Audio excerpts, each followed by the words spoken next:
আমাকে তার ভয়ে আমার গ্রামে পথ চলতে হবে, এই বাংলাদেশ করলাম আমরা? এই বাংলাদেশটা আমরা করি নাই। সে তার সমস্ত স্বভাব পরিবর্তন করে আমাদের সবার সঙ্গে মিশে যাবে, এটা হবে।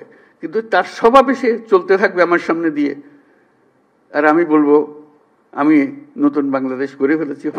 হলো না।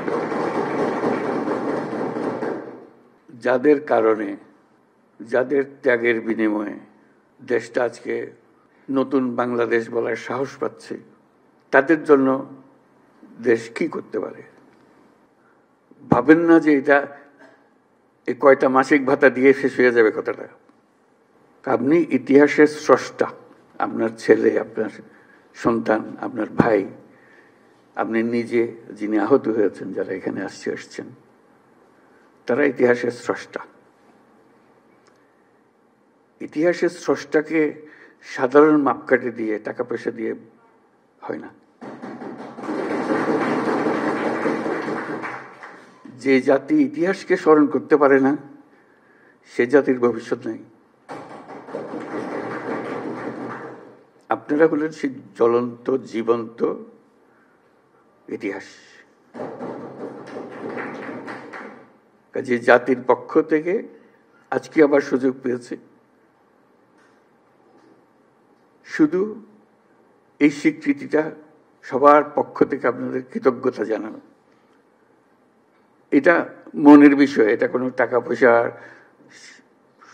কোনো প্রাতিষ্ঠানিক কোনো বিষয়ের বিষয় না। মনের থেকে এটা হতে থাকবে যদি আমরা যে বাংলাদেশ, নতুন বাংলাদেশ হিসেবে তৈরি করলাম, সেটা সেভাবে রাখতে পারি।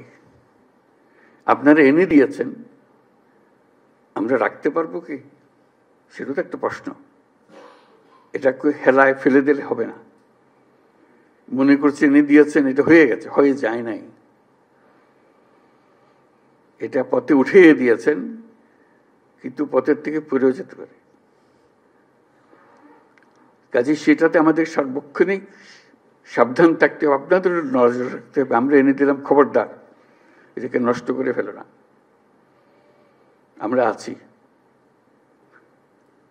কাজে সেই দায়িত্ব সবাই মিলে আমাদেরকে গ্রহণ করতে হবে। আজকে যে মনের ক্ষোভ প্রকাশ করলো, আপনারা আপনাদের সন্তানদের জন্য, ভাইদের জন্য যারা প্রাণ হারিয়েছে, তাদের কথা স্মরণ করে আবার সবাইকে নিয়ে আমরা চোখের পানি ফেললাম। তারপর আবার স্বাভাবিক হয়ে যাবে। শোক তো আর বেশি দিন থাকে না। শোকের পরিবর্তে কি আসবে আমাদের কাছে, সেটা আমরা চেষ্টা করে যাচ্ছি সরকারের পক্ষ থেকে। এখানে দুটো বিষয়, একটা হলো প্রাতিষ্ঠানিক বিষয়, প্রাতিষ্ঠানিকভাবে কি আয়োজন, আরেকটা হলো যে ব্যক্তিগতভাবে কি আয়োজন, ব্যক্তির সঙ্গে কি আয়োজন, কিভাবে আমরা সংযোগগুলো স্থাপন করে দিয়ে যাব, সেটা করা। আজকে তো গুরুত্বপূর্ণ দিন প্রাতিষ্ঠানিক দিক থেকে, যদিও আমাদের ক্ষোভের কথা বলতে গিয়ে হয়তো এটা আমরা হারিয়ে ফেলেছি। খুবই গুরুত্বপূর্ণ দিন আজকে, এই জন্য যে প্রাতিষ্ঠানিকভাবে আপনারা সরকারের অংশ হয়ে গেলেন। এই যে মুক্তিযুদ্ধ মন্ত্রণালয়ের কারণে মুক্তিযোদ্ধারা তারা এক জায়গাতে সরকারের অংশ হয়ে গেছে, এটা কেউ বুঝতে পারবে না। আপনারা আজকে এই মন্ত্রণালয়ের অংশ হয়ে গেলেন। এইটা জুলাই স্মৃতি পরিদপ্তর সৃষ্টি হয়েছে, যেটা আপনি যাই করেন না কেন সরকারের কাঠামোর ভেতরে ঢুকে গেছে। যত কথা বলার, যত দাবি দাওয়া করার সরকারের ভেতরে রাষ্ট্রের পক্ষ থেকে একটা আয়োজন আপনাদের জন্য করে দেওয়া হয়েছে। এটা মস্ত বড় খবর। সরকারে ঢুকে যেতে পারা, এটা যে যত কিছুই করি বুঝতে পারে না। সরকার বড় কঠিন জিনিস, তার সঙ্গে বোঝাপড়া করা বড় কঠিন। অনেক সময় বহু কষ্ট করে কিছু করা যায় না, কিন্তু একবার ঢুকে যেতে পারলে তারা বাইর করতে পারে না। আপনারা সেখানে গেছেন। মুক্তিযোদ্ধারা অত ভাগ্যবান ছিল না,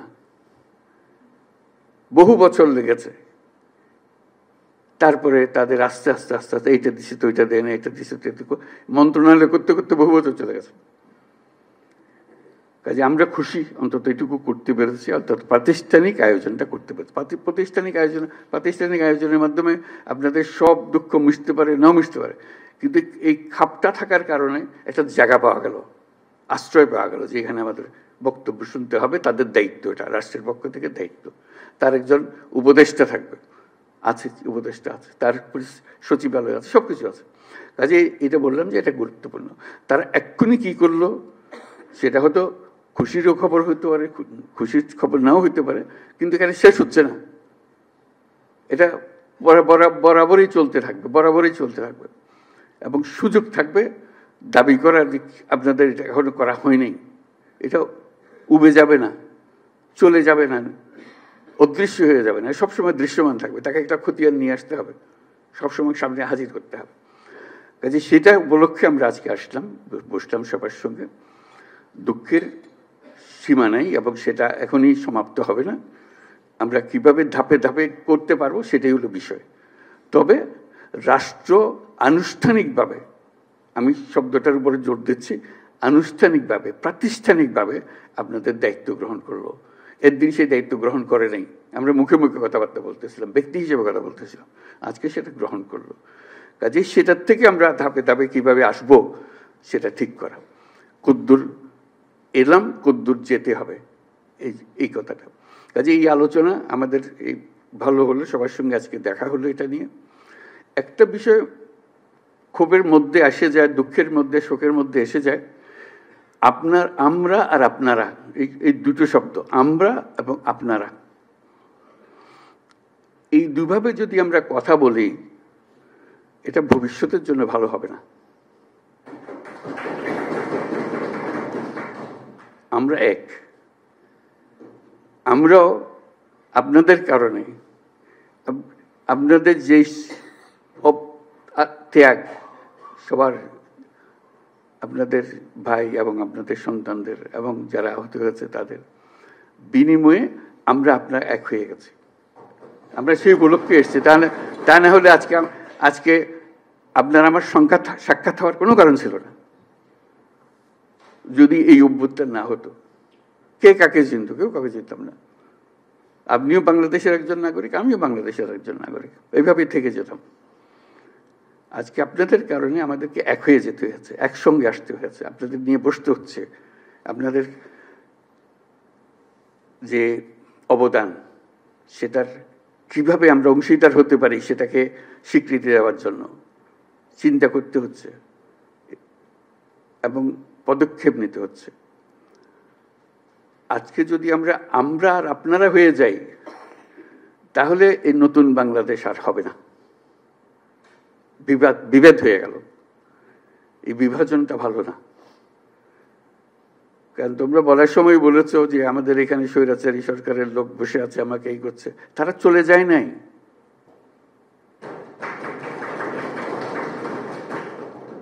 তোমরা বলছো যে তার সরকারে আছে, আমি বলছি তোমার গ্রামেও আছে। শুধু সরকারকে দেখি আমি চলে গেলাম, ওই সরকারে আছে, তারা কিছু করতে পারতেছে না। তোমার গ্রামে আছে, তুমি কিছু করতে পারতেছো? তুমি তো দুঃখ করতে এসছো আজকে। কাজে সেই তেজ আসতে হবে না, এদেরকে জায়গা দেবো না আমরা কোথাও।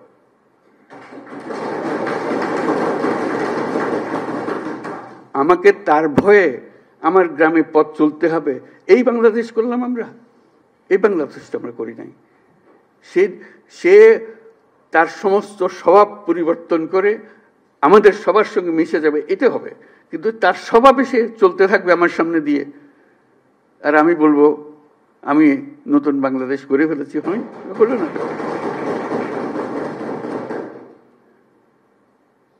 কাজে তাদেরকে জয় করতে হবে, তাদেরকে সোজা রাস্তায় আনতে হবে, যে এইভাবে চলো, দেশ চলতে হলে এইভাবে করতে হবে। মারপিট করে এটা হবে না। যদি বল তারও সে আমারে পিটবে, আমি পিটবো, এটা এই পিটাপিটির শেষ কোনোদিন হবে না। তাদেরকে বোঝাতে হবে তোমাদের রাস্তা ভুল, যা করেছো মাপ চাও। তোমরা বিচারের কথা বলেছো অনেক সময়, বিচার তো হবে, বিচারের কাজ সরকারের দায়িত্ব বিচার করা, এবং তোমরা তাৎক্ষণিক বিচার চেয়েছো, এখানে অনেকে তাৎক্ষণিক এক্ষুনি বিচার চাই। বিচারের মুশকিল হলো যে তাৎক্ষণিক হয় না এই জিনিস, কারণ তাৎক্ষণিক হতে হলে অবিচার হয়ে যায়। বিচারের মূল জিনিসটা হলো এটা সুবিচার হতে হবে। বিচারের কাজ চলতে থাকুক, যারা অপরাধী, যাকে সাক্ষ্য প্রমাণ আছে, তারা পুলিশের হাতে সুপর্দ করে দাও, বিচারের হাতে তুলে দাও, সে প্রক্রিয়া চলতে থাকবে। তুমি তুলে দেবে তাকে যথেষ্ট সাক্ষী প্রমাণ সহ। অবিচার যেন না হয়। আমরা অবিচারের বিরুদ্ধে দাঁড়িয়েছিলাম বলেই আজকে এই সংগ্রাম হয়েছে, এই আত্মত্যাগ হয়েছে। আর আমরা যদি অবিচারে নেমে যাই তাহলে তাদের আর আমাদের তফাৎ হলো কি? আমরা অবিচারে নামবো না। আমরা যাদের অপরাধী তাদেরকে পুলিশের হাতে, আইনের হাতে সুপর্দ করব, আর যারা অপরাধী নয়, যে পুলিশের হাতে দেওয়ার মতো নাই, তাদেরকে মানুষ করব যে ভাই এই দেশ আমরা একসঙ্গে করি, যেই দেশের স্বপ্ন আমরা দেখতেছি, তোমরাই স্বপ্ন দেখে। তো এই দেশ আমার একার না, তোমারও এই দেশ। তোমাকে আমরা দেশ থেকে বাইর করার কথা বলতেছি না। তুমি এই দেশের সন্তান, আমি এই দেশের সন্তান। তুমি আমার বহু কষ্ট দিছো, আমি তোমার কষ্ট দেবো না।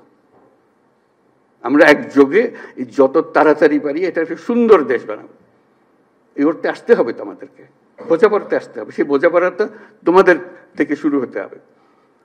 সরকারি পর্যায়ে বোঝাপড়া হয় না। কাজেই সেই জিনিসটা দেখো, যারা অপরাধী তাদের অবশ্যই বিচার করতে হবে, যারা অপরাধী নয় তাদেরকে সৎ পথে নিয়ে আসতে হবে আমাদেরকে, এই দেশে থাকার জন্য, একত্রে থাকার জন্য। এবং সেখানে ওদের কথা বলতেছি, তারা আমাদের উপরে 16 বছর ধরে অত্যাচার করে, অত্যাচারের কোনো সীমা নেই। সেটা আমাকে বলতে হবে না, আপনারা আমার থেকে বহুগুলো বেশি ভালো জানেন। কথা হলো যে আমরা আজকে যারা বসে আছি তাদের মধ্যেও যেন আবার আপনারা আর আমরা আলাদা হয়ে না যাই, যে অভিযোগ করতে থাকি। অনেকে বলেছে অভিযোগ করতেছি, কিন্তু আমরা এক। মনের দুঃখের কথাটা বলছি, সেটা অবশ্যই বলবো, দুঃখের কথা বলবো, বোঝাবো, কিন্তু বিভেদটা, দূরত্বটা যেন সৃষ্টি না হয়। এটা একজোটে থাকতে হবে, একসঙ্গে থাকতে হবে সারা দেশের জন্য। আজকে এটা খুবই জরুরি। সম্প্রতি যেসব ঘটনা ঘটলো তোমাদের চোখের সামনে হলো, এটা একবার না, আরো সামনে আরো বহু রকমের ঘটনা ঘটবে। কারণ ওরা তো ছাড়তেছে না তাদের, যে তাদেরকে তাড়িয়ে দিয়েছ, তারা বলতেছে আমরা সহজে মেনে নেব না। তারা সহজে মেনে নেবেন, আমরা তাদের সহজ মানাতে হবে। আমাদেরকে এই জায়গার থেকে সরে গেলে হবে না। তোমরা একবার জয় করে পুরো বাংলাদেশ নতুন বাংলাদেশ করে ফেলেছ। এই নতুন বাংলাদেশের ভেতরে যারা গন্ডগোলের সৃষ্টি করতে পারে তাদেরও নিশ্চিহ্ন করবো আমরা। তাদেরকে দলে বেরিয়ে ফেলবো, নিজেদের মধ্যে নিয়ে আসবো, আর তা না হলে আইনের কাছে সুপর্দ করে দেবো। এটা ছাড়া আমাদের কোনো গতি নেই। তাহলে আমরা নতুন বাংলাদেশ তাড়াতাড়ি গড়ে তুলতে পারবো। এটার জন্য আমরা পারি। আজকে কথাগুলো খুব মনোযোগ দিয়ে শুনলাম। এগুলোকে কি করতে পারি, এটার জন্য আমরা সবাই বসবো আবার আলোচনার জন্য। আলোচনা করলে যে সমাধান হয়ে যাবে তা না। এগুলো সরকারের তরফ থেকে যে সমস্ত কাজ, এটা বড় ধীর গতিতে চলে। এটা আজকের বিষয় না, আজকে আরো ঢিলা হয়ে গেছে। কাজেই সেটা একটু ধৈর্য দিতে হবে আমাদের কাছে। আমরাও কষ্ট পাই যে কাজটা করতে পারছি না। আমাদের ইচ্ছা হয় এক্ষুনি করে ফেলে। কেউ চায় না যে এটা বসে থাকো, অপেক্ষা করো, কেউ চায় না। কিন্তু জিনিসটা, মেশিনটা এরকম, যন্ত্রটা এরকম, এটা ধাক্কিয়ে চালাইতে হয়, নাহলে এটা চলতে চায় না। এটা আরো বেকল হয়ে গেছে। যেগুলোর কথা তোমরা বললা, যে এর ভেতরে বহু রকমের লোক আছে, তাদের কারণে আরো ঢিলা হয়ে গেছে। কাজে আমরা চেষ্টা করতে থাকবো। যে সমস্ত সিদ্ধান্ত হয়েছে এটা নিয়ে আমরা শুরু করি। এটা শেষ না, এটা শুরু। এটা শুরু বলবো যে এই কি বললেন ওনারা, কি সিদ্ধান্ত দেন, এটা শুরুর সিদ্ধান্ত। এই নতুন মাত্র সরকারের সঙ্গে যুক্ত হলে, এই যুক্ত হওয়ার পর থেকে সরকার কি কি সিদ্ধান্ত দিচ্ছে সেটা আমরা একটু শুনবো একটু পরে। তারপরে আমরা ভবিষ্যতের জন্য প্রস্তুত হবো, একসঙ্গে কাজ করবো। আমরা দুই পক্ষের কাজ না, এটা এক পক্ষের কাজ। ক্ষোভের কথা বলবো, দুঃখের কথা বলবো, কিন্তু বলার শেষে কিন্তু আমরা এক। এটার থেকে যেন আমরা ছুটে না যাই, এই কথাটা যেন আমরা বলে না করি। আমরা ইনশাল্লাহ এত বড় কাজ আপনাদের সন্তানরা করেছে, আপনাদের ভাইরা করেছে, ওরা যারা নিজেরা করেছে তারা উপস্থিত আছে। এটা শুধু বাংলাদেশের ইতিহাসে না, পৃথিবীর ইতিহাসেও বড় বিরল।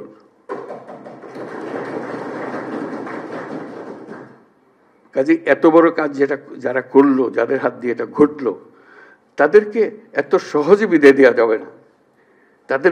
তাদেরকে স্বীকৃতি দেওয়ার জন্য যত রাস্তা আছে সব রাস্তা দিয়ে আমরা অগ্রসর হতে হবে, এবং আমরা ইনশাল্লাহ করবো। আমরা কথা দিলাম, সেটা আমরা করবো।